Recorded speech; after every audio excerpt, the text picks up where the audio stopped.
Some stories don't begin with a scream. They begin with something so subtle that most people would ignore it. A dog that suddenly refuses to move. Birds that never fly overhead. Wildlife avoiding a perfectly ordinary stretch of land as if they know something humans don't. Recently, a chilling story was posted to Reddit's r/nosleep about a small town where everyone unknowingly lived beside an impossible secret. There were no warning signs, no police barricades, and no obvious danger, just an invisible boundary that every animal instinctively feared. The person who shared the story couldn't explain what the line was or why it existed. But after crossing it, they discovered there are some places in this world that should never be disturbed. What started as simple curiosity quickly spiraled into a terrifying mystery with consequences no one could have predicted. There's an invisible line in my town that no animal will cross. A few months ago, I, 32M, moved to a small town in Nebraska. I won't lie and say that it's a glamorous place to live, but the community here has been welcoming, and there's great beauty to be found in my area's many canyons, caves, and prairies. My 8-year-old Westie, Francis Crozier, immediately took a liking to the place. We've only been here for half a year, but I've already taken him on all sorts of adventures, from Toadstool to Chimney Rock. People don't generally think of West Highland Terriers as great adventure dogs, but they're an intelligent and tough little breed, and Francis is as brave as they come. Last weekend, I took Francis to explore a new walking path, a dirt trail at the southern edge of our town, bordered on one side by a quiet road and on the other by wide open grasslands. We went early in the morning to beat the heat. Francis walked off leash, as he usually does. I admired the sight of the prairie as we made our way down the trail, how the greenery extended as far as the eye could see and met the blue sky in a neat line. After walking for 20 minutes, the short grass beside us abruptly gave way to a dense stretch of big blue stem, rising 8 feet high in a broad sweep, maybe 20 yards across and 50 deep. The perimeter was so cleanly defined that I wondered if it had been established by human hands. Francis and I walked beside the tall grass for a few steps, and then my companion abruptly stopped. I paused, waiting for him to either do his business or investigate whatever had caught his eye, but Francis remained stock-still. He had his hackles raised, and his tail held parallel to the ground. He wasn't growling nor whimpering, but there was a tension in his posture that made me nervous. I quickly reached down to attach his leash on the off chance that he was about to bolt, then tried to follow the line of his gaze into the field beside us. The grass was tall enough to obscure most animals smaller than a bison. Francis could have smelled either a critter like a meerkat or a predator like a fox. Deciding not to take my chances with the latter, I bent down to scoop Francis into my arms. "Sorry, Captain," I told him. "I hate carrying him. It's an undignified experience for the both of us, but getting eaten is arguably much more embarrassing." He acquiesced at first, but the second I continued down the path, Francis started fighting me, thrashing around and gnashing his teeth. "All right, damn. We'll go home then." I turned and began walking back the way we came. Sure enough, he quieted down immediately. Clearly, there was something in the field that he didn't like, but every time I looked over my shoulder, the grass was still. Whatever Francis had picked up on, I neither saw nor heard any hint of it. Days later, I had my neighbor Connor over. He and his deaf golden retriever, Beethoven, are two of the best friends I've made since moving here. After dinner, Connor often walks over to drink beer on my porch and watch the sunset while our dogs race each other around my front yard. It's become a ritual I look forward to daily, especially now in the easy warmth of early summer. Connor adopted Beethoven from a shelter not long after I met him. He named his deaf, female dog Beethoven, is a sweet-tempered dog, but she's skittish as all hell, probably as a result of poor treatment by her former owners. Living with Connor seems to have helped, but she still has her occasional bouts of panic. That evening, a gentle gust of wind blew a twig into her hind leg. I watched from the porch as she tucked her tail, whipped around, and barked fearfully at nothing until Connor beckoned her. She came bounding over to the porch, and as she calmed down in her owner's lap like a dog 1/4 of her size, I was reminded of Francis' uncharacteristic terror during our walk. I told Connor about it, thinking that he, as the local between us, might have some insight. "I know the exact field you're talking about," he told me once I'd finished. "It's been a local mystery for a few months now. A bunch of people say they've tried to walk their dogs past that field, but something in the grass freaks them out." "Do you think there's an animal living in there?" "That grass is definitely tall enough to hide a coyote or something." I used to think so, but just a few weeks ago, I took my 1-year-old niece on that trail in a baby jogger. Once we got to that crop of blue stem, she started screaming her head off, completely unprompted. I can understand a dog sensing a predator nearby, but a baby? I dunno. It was weird.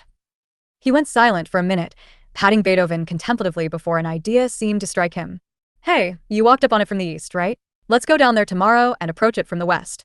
See when Francis starts to get nervous from that side." I accepted Connor's proposal, though I made sure to bring my Ruger with me the following morning. I didn't think I'd have to use it, but I figured better safe than sorry. I drove out to the edge of town and met Connor on the western trailhead. It took us a little longer to get to the field from this side, maybe half an hour, but eventually that tall grass came into view and Connor and I both went silent to watch Francis. He trotted along, happy as ever, until the start of the blue stem, at which point he stopped. His posture shifted, head turning slowly toward the grass.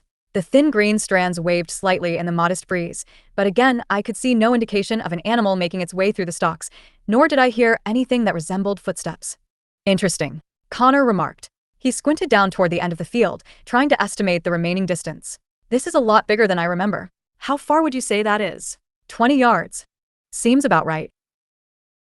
After a minute, Connor gave me a conspiratorial glance, his mouth widening into a grin. Suddenly, he leapt off of the path, the thick grass swallowing him up instantly, leaving only slivers of his red shirt and his black hair visible through all those strands of green and brown grass. Francis began to growl, and I started, despite myself. You good? Connor extended his arms and parted the grass, forming a little window through which I could see his unimpressed expression. It's a field, man, not the needle pit from Saw. I felt my shoulders relax. I'm not sure what I expected, maybe for Connor to spontaneously combust the second he stepped over the threshold. The fact that he had forayed into this strange field without consequence thrust the situation back into mundanity. At least for a moment. Just as I was about to reassert a wild animal as the cause of Francis' distress, I saw my friend's expression change into one of surprise. Holy shit, he said, staring at the blue stem bunched in his fist. This is fake. What? I reached forward to grab the nearest stem and found a strange, rubbery texture between my fingers. I pinched the stalk between the nails of my thumb and forefinger, but it didn't split open. I then tried to bend the stalk at a sharp 90-degree angle, but instead of snapping, it bowed into a smooth curve. Lastly, I dug my boots into the soil, grabbed the base of the cluster, and yanked upward. The ground let go with a dry, hollow pop. Visually, the root ball was flawless, a tangled nest of fine, dirt-caked tendrils that looked exactly like the subterranean heart of a prairie weed. But when I rubbed the soil away, the roots didn't fray or break. They smelled faintly of a brand-new car interior. Connor looked as perturbed as I was, though he made no motion to step out of the grass. He gave a nervous chuckle. Okay, I bet you this is a land management thing. You know, anti-erosion, water runoff control stuff. Runoff control? I gestured to the utter flatness of the earth around us. Here. Hey, what do you know about water management anyway? Where are you from again? Los Angeles. Oh, well, still. Connor thought for a moment, and then an idea seemed to strike him. He stepped backwards, letting the curtain of greenery between us snap closed. I heard his voice rising over the rustling of his body against the synthetic blue stem. If this is a land management thing, I bet you they've got some ultrasonic repellers in the field. That would explain why dogs and babies get so upset. They're hearing something we can't. I doubted the pertinence of runoff control, but sonic yard guards was a theory I could get behind. I called out, suggesting we bring Connor's deaf dog by the field and see how she react. My friend didn't respond. The field wasn't so large that he could have gotten lost in it already, but I figured my voice might have been drowned out by the wind stirring the blue stem. I looked down at the bunch in my hand, specifically at the intricate roots of the fake plant. There was no chance these things were being used for water management. I grew up in dry, desert hills where synthetic turf mats were sometimes used to reinforce the integrity of steep slopes. On flat land, gravity isn't pulling the mud anywhere after heavy rainfall, making a deep anchor system of synthetic roots completely useless. Planting native seeds would manage flood water infinitely better and would likely come at a fraction of the cost. I spent a while pondering different explanations before a passing car, the only car I'd seen on the road behind us all day, jolted me back into awareness. Connor was still nowhere to be found, and I didn't want to make poor Francis stand in front of that field all day. I called out my friend's name and still didn't receive an answer.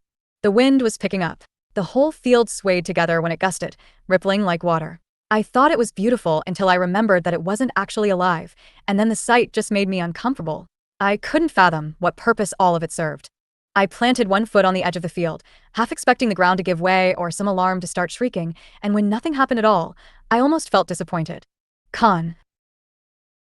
I didn't get the rest of his name out before something sharp clamped down on my calf. I staggered backwards with a yell, certain that some horrible creature from the field had just emerged to attack me. It took a few seconds to process that the thing biting my leg was not the animal that had so upset my dog, but instead it was Francis himself. He let go almost as suddenly as he'd lunged, retreating a few yards down the path. When he turned to look at me, there was something apologetic in his face, like he hadn't really wanted to bite me. I crouched down and pulled up my pant leg and grimaced at the broken skin and thin trickle of blood. He had got me good. Just then, Connor reemerged from the field, expression somewhat bewildered. He looked between me and Francis. What the hell happened? Nothing. It was my own fault for making him stand there for so long, especially if there's something hurting his ears. Smoke. I turned and started walking back to my car, feeling oddly defeated. My leg hurt like hell, but I couldn't bring myself to be angry with Francis, who maintained his nervous, guilty energy all the way back home. As I walked, I asked Connor what, if anything, he had found while looking for sonic repellers. At first, he brushed off the question, saying that he had found nothing at all. But then, as we neared the parking lot, he said, I think I might have been imagining things, but for a minute there, I could have sworn I heard people talking. I think maybe it was a recording because I kept hearing the same word over and over again. Don't. That was all I heard. Don't. We parted ways with no concrete plans. We were both a little unsettled, I think, but so too were we overwhelmed with curiosity. My theory at that point was that the city was testing out a new kind of sonic pest repeller. That would explain the animal's aversion to the field. It could also explain the so-called voices that Connor heard, as prolonged exposure to strong, high-frequency pitches can sometimes induce auditory pareidolia. However, I still didn't have a good explanation for the synthetic grass. That evening, I dressed the puncture wound in my calf. Francis had mostly returned back to normal, though he still seemed more skittish than usual, and I considered taking him to the vet if this change in his personality persisted. Before bed, I emailed our local representative to ask about the field, sending her a picture and coordinates. In the reply that I received a few days later, she said that the city did not have any agricultural projects in the area and that it was likely some kind of prank. She made a vague promise to have someone check out the field for me, but she probably thought I was losing it. All throughout that night, and for every night afterward, I dreamed of walking through the field. The blue stem was twice the height in my dream, and as I picked my way through the dense cluster of plastic stems, I heard dozens of overlapping voices. Don't, they said, over and over again, their voices low and desperate. The dream ended the same way every time. After walking for what felt like hours, the grass would abruptly thin. Suddenly, I would find myself at the edge of a giant abyss, like a sinkhole had opened up under the field.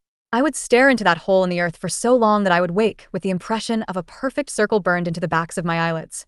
This morning, I decided that I'd had enough with all the waiting and wondering. Connor and I both had the day off of work, so I went next door and asked if he'd come along for a final investigation.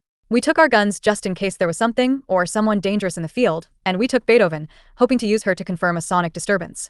As we descended Connor's porch steps, I couldn't help but notice hundreds of ants cutting across his driveway in an unbroken line. Beethoven was thrilled to explore a new route. She trotted ahead of Connor with her nose to the ground, tail swishing happily, oblivious to whatever it was that had reduced Francis to a trembling mess. We walked the quiet road in companionable silence, guns weighing heavy and a little absurd at our hips, until the blue stem came into view up ahead. I noticed it straight away. The field stretched further down the road than it had before, the far edge sitting a few yards past where it should have ended. I mentioned this to my neighbor, half expecting him to tell me I was misremembering, but he squinted down the length of it and nodded in agreement. We walked Beethoven the whole length of the field, watching her closely the entire time, but she didn't so much as glance at the grass. She trotted along sniffing at gopher holes and the occasional clump of real prairie grass, happy as a clam. We stopped at the edge of the field where the blue stem finally gave way back to blue grama. Well, I said, I guess that's one mystery solved. I suggested to Connor that we walk the perimeter of the field, just to see if we could find any cameras, repellers, or anything else that might tell us who was responsible for the field. The more I thought about it, the stranger it seemed that there was no sign of construction anywhere. To plant this much fake grass across this much ground would have taken serious time and manpower, yet there was nothing to suggest anyone had ever been out here at all. Just as we started walking, two cars appeared on the road behind us, coming from opposite directions, both going faster than they should have on the narrow, curving road. One sounded its horn, and the other swerved hard to avoid it, tires cutting onto the dirt path where Connor and I were standing. We jumped back out of the way. The car never came close enough to actually hit us, but it was enough to startle all three of us, Beethoven most of all. She let out a sharp yelp at the sight of the car bearing down on her and bolted before either of us could react, the leash tearing clean out of Connor's hand. She ran into the field at full tilt, and Connor took off after her, cursing the whole way. I hesitated at the edge of the field. There was a jittery feeling running through my hands, down into my fingers. Part of me wanted to keep standing there, but I only managed a few seconds of deliberation before I gave up and went in after them. It was harder to move through the field than I expected. The stalks were packed dense enough that I had to shoulder through them, one arm raised to keep them out of my face, and within a few steps I'd lost any sense of the line I'd meant to run in. Something moved up ahead, low to the ground and fast, and I was pretty sure it was Beethoven. I could hear Connor somewhere in front of me, his voice carrying over the rustle of plastic stems, and once or twice I caught a glimpse of the back of his head bobbing through gaps in the grass. I picked up my pace to follow him. Then I heard him say, "Oh shit," sharp and startled, and his head dropped out of view all at once, like he'd tripped over something. Before I heard Connor hit the ground, the strangest thing happened. For a few seconds, I couldn't hear a thing. I don't just mean that it was quiet in the field, I mean that I was rendered utterly deaf. I couldn't hear the grass rustling, nor my own footsteps, nor Beethoven's frightened barks. It was silence, as I had never experienced before, and then it was over. All the sound returned in a rush, as though someone had turned my hearing off and on again with the flip of a switch. I slowed to a cautious walk, both out of confusion and out of fear that I would trip over whatever had taken Connor down. I reached the spot where I thought Connor landed and saw something colorful on the ground. At first I took it for a scrap of fabric, a torn piece of flannel that had gotten snagged off of someone's shirt and left behind. I leaned over to get a better look, reaching out to pick it up, but then pulling my arm back the instant I understood what I was looking at. Because it wasn't a scrap of fabric, but an entire shirt. And that shirt was being worn by a person, an adult man, around the same age as myself, who was laying on the floor of the field. He laid with his face up, his eyes wide open and staring unfocused up at the sky. His mouth moved, but no sound came out. I stood up and stumbled back a step, and that was when I saw the shoes. They were just above the man's head, so close they were almost brushing against his hair. A worn pair of sneakers, attached to legs that led to an older woman. She was laid out just as rigidly as the man, face up, eyes open, her lips working around words I couldn't hear. I kept walking, and the human chain kept going. There were more people on the floor, stretching ahead of me through the grass in a perfect line, each one laid flat on their back with their face to the sky. At the end of the line, I found Connor. He must have just laid down because he was still adjusting his position by the time I got to him, working to align himself with the others on the ground. Careful not to cross the threshold made by the bodies, I waved my hand slowly in front of his open mouth. I felt breath, faint, but steady across my fingers. Relieved, I reached forward and took a hold of his arm, the one closest to me, and pulled him clear of the line, dragging him a few yards back. Once we were clear of the others, I hooked both my arms under his and hauled him the rest of the way, stumbling backward through the blue stem until we broke out onto the dirt path. Beethoven appeared beside me as I dragged her owner through the field, whimpering and fearful, but alive and uninjured, as far as I could tell. She stayed close to my legs the whole way out of the field. My hands were shaking so badly, it took me 3 tries to unlock my phone and dial 911. They arrived faster than I expected, 2 cruisers and an ambulance. I explained to them what I had found inside, and they took some readings before any of the EMTs went in to investigate, probably making sure there wasn't some kind of gas or toxin in the field. Eventually, I sat on the edge of the path with Beethoven and watched them carry people out one at a time, laid flat on stretchers. They pulled 10 bodies out of the grass in total. I was numbly watching the stretchers when I saw someone crouch down next to Connor and pull a sheet up over his face. I was on my feet in a second. I hurried over to the EMT, asking her what she was doing. She looked up at me, expression vaguely pitying before it shifted into something cool and professional. "I'm sorry, sir. He didn't make it." "What? What the fuck are you talking about? Didn't make it? He's just in shock or paralyzed or something. I just felt his pulse 10 minutes ago." "I understand, sir. I'm not accusing you of seeing things or making things up. It'll be a while before we have all of the details, but it's very possible that he passed between when you last checked and when we arrived." I couldn't believe it. Despite her protests, I kneeled down next to my neighbor and pulled the sheet back from his face. His eyes had taken on a glassy look, and I felt neither pulse nor breath. Completely stunned, I hovered next to him until a police officer gently guided me away. He asked me a few questions, most of which I couldn't answer, and I came to learn that it wasn't just Connor who hadn't made it out of the field alive. Every person they pulled out of the blue stem was deceased. Eventually, there was nothing left to do but take Beethoven home. We walked back to the parking lot together, and the sight of Connor's truck sitting there next to my own made me feel sick all over again. I got Beethoven into my back seat and sat for a long minute before I trusted myself to drive. I'm still in shock, I think. I haven't figured out who I'm supposed to call. I don't know if the police have already reached out to Connor's family. I don't know what happens to Beethoven long-term either.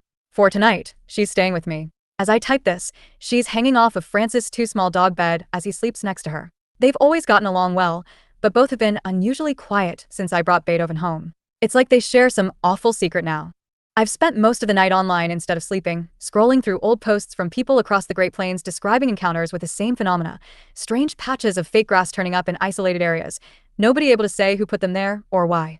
One girl in Iowa posted a TikTok months ago about her brother wandering into one and having a so-called heart attack inside. Despite finding similar incidents, I haven't found anything at such a large scale, nor any record of another synthetic field claiming so many victims at once. An hour ago, I drove back out to the trail one last time, just to look at the field from a distance. There's caution tape strung up around the whole area now, but the field itself is gone. No grass, fake or otherwise, just bare dirt, rife with shallow depressions where the plastic root balls must have been torn out of the earth. I guess it's possible that the city cleared it right after the last ambulances left, but I'm skeptical that they could remove a swath that large in a matter of hours. I can't help but wonder if whatever put the grass there in the first place is the same thing that took it away. I keep thinking about that word. The one Connor heard in the field. The one I've been hearing in my dreams every night since. Don't. I remember grabbing Connor's arm and pulling him out of the field, how I broke the human chain without thinking. In the moment, I thought that was the right thing to do, but now I'm not so certain. Now, I think that don't was a message for me all along, a threat not to meddle in matters beyond my comprehension, and a warning as to what would happen to that long thread of life when I decided to sever the line. And even after everything that happened, we're still left with more questions than answers. What was hidden beneath that strange field? Why did every animal instinctively avoid it while humans walked toward it without hesitation? Who, or what, placed the synthetic grass there, and how did it disappear without a trace? Most unsettling of all was the voice repeating a single word: don't. Was it a warning meant to save people, or a final message from those who were already trapped? Stories like this remind us that not every mystery has an explanation. Sometimes, all we can do is piece together the evidence and wonder what really happened when no one was watching. If you enjoyed this story, let me know in the comments what Reddit mystery, creepypasta, true crime case, or unexplained story you'd like to hear next. And if you enjoy unsettling mysteries like this, don't forget to subscribe so you never miss the next one. Sometimes the most terrifying places aren't abandoned buildings or haunted forests. Sometimes they're ordinary places, where every living thing already knows to stay away.